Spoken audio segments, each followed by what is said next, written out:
What if the monster we fear most never vanished, only learned to hide in plain sight? This is Mysteria Echoes, where myth bleeds into memory, and memory becomes truth. In ancient Greece, Medusa was more than a monster. She was a symbol of terror, of punishment, of a gaze so powerful it could turn flesh to stone.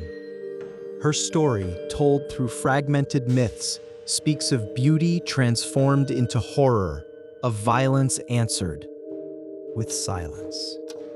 But myths do not die, they migrate. And tonight, in Mysteria Echoes, we trace Medusa's shadow into the modern world, into crime scenes, courtrooms, and the psychology of fear. Historically, Medusa was one of the Gorgons, cursed after a violation inside Athena's temple. In some versions, she was punished for a crime committed against her.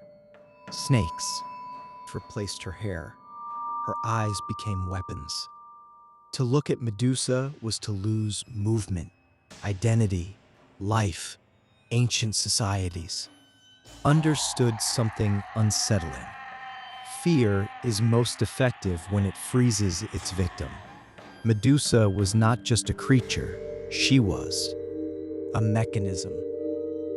Fast forward thousands of years, we no longer believe in stone statues born from a gaze, but modern crime tells a familiar story.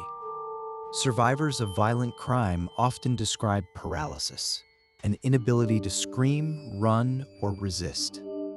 Psychologists call it tonic immobility.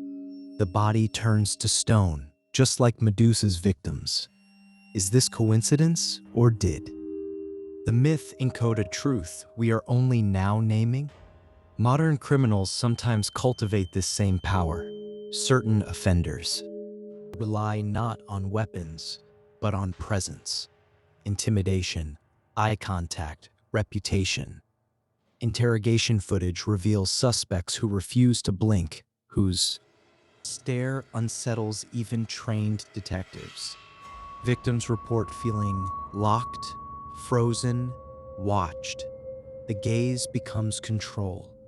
Medusa's eyes, reborn in fluorescent lit rooms. There are darker parallels still.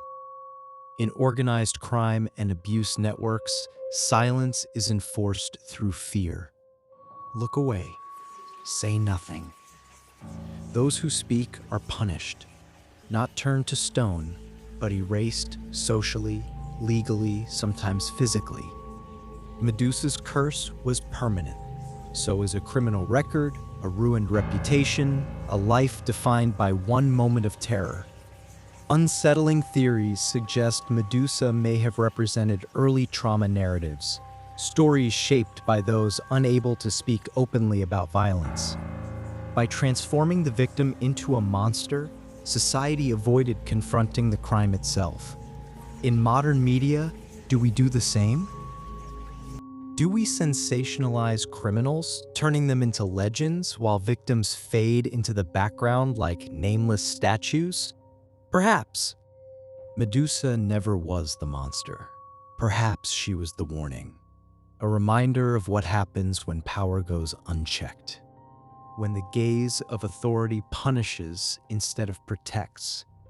In that sense, every unsolved case, every silenced witness, every frozen moment at a crime scene is an echo of her story. So when we look at modern crime, at fear, paralysis, and silence, we must ask, are we still afraid of Medusa, or afraid of what happens when we finally meet her gaze?